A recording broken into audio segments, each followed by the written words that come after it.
Welcome, my name is Darragh Delaney and I'm an IT professional with over 15 years of experience dealing with computers and the internet. This DVD has been designed for those of you who may not already have a computer and or the internet, but it will also appeal to those of you who have a computer in your home or office but just want to maximise your use of it. We'll be looking at things like buying goods and services on the internet, use of social networking sites, making free calls via the internet, but also keeping your computer in good working order. Now the internet is like your own window on the world, but just like any window, if you leave it slightly open or you don't keep an eye on what's happening, there are some people out there that can take advantage of that. So we'll be looking at things like how to protect your personal information and do's and don'ts from buying goods and services on the internet, but also your use of social networking sites and how to protect your personal data. So in the first chapter we're going to look at what options are out there for getting a computer in the home or office, and also what options exist for getting broadband or a connection to the internet into your home or office.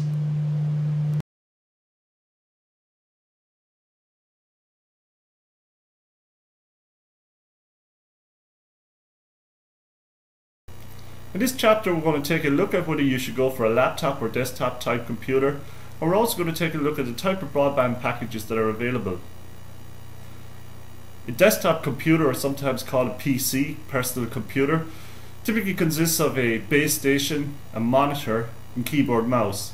And the monitor are now LCD panels, so they're compact and lightweight, whereas the laptop, everything is built into one.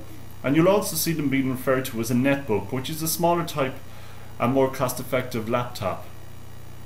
So let's take a look at the advantages and disadvantages of both. Well, for a desktop PC, you need a permanent location, so it does make supervision much easier. So if you're getting a computer in the home, or maybe even in the office, the PC is based in a permanent location, so it's easier to see what is happening, to keep an eye on the screen, and to see what people are doing.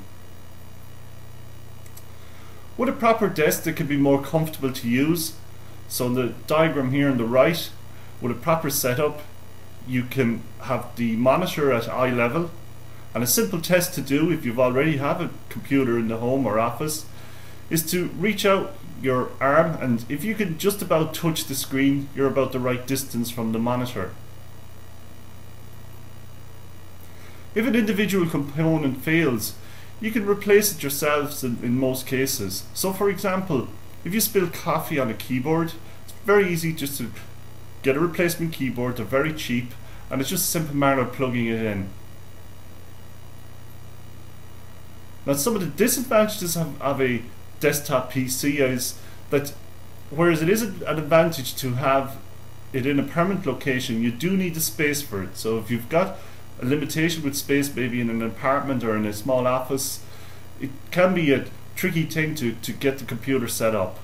Now my diagram here on the right, PCs or desktop PCs, they kind of have a lot of cables attached to them. So if you're not careful, you will end up with a lot of cables connected. So it might be an idea that when you're putting in your computer, or even if you have one already, just to tidy things up with some cable ties.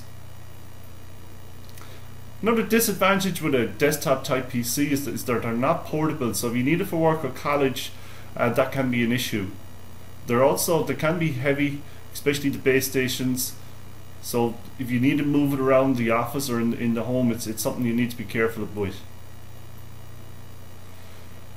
The desktop PCs, in most cases, they do not have wireless support. So if you're getting broadband into the home or into the office, you do need to run either a phone line or some type of cable to the computer.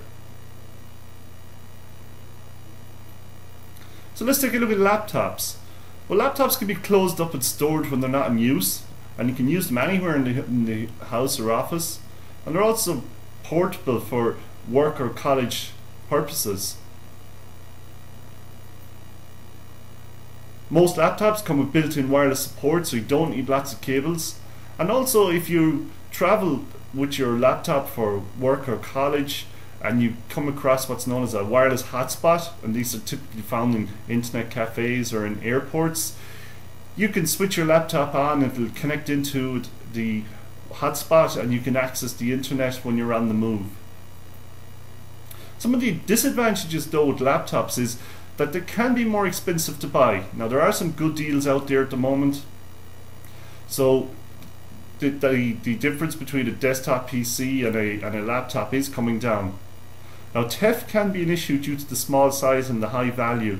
So do not leave your laptop exposed, let's say in a car or in a place where people can see that you have a laptop available. Also for maintenance, if you spill coffee on the laptop, it can be really expensive to get that fixed. So my little diagram here, somebody's just after spilling coffee on a laptop. Now more than likely the laptop is destroyed, or if you damage the screen, the replacement screen can cost as much as the laptop was to purchase the first day ever.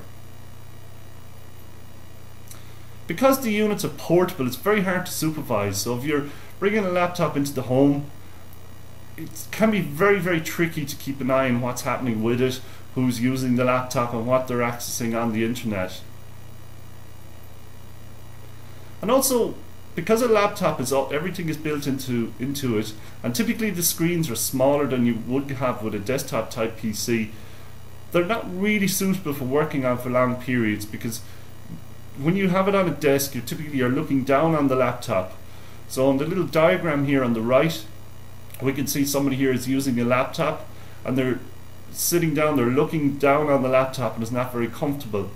So just bear that in mind, that you may need to get a special stand for the laptop, or you can also purchase a normal LCD monitor or computer screen, and you can plug that in. So all the laptops will support plugging in of a monitor, and they also support the plugging in of a standard keyboard. So if you're going to use the laptop for long periods, it might be worth checking that out.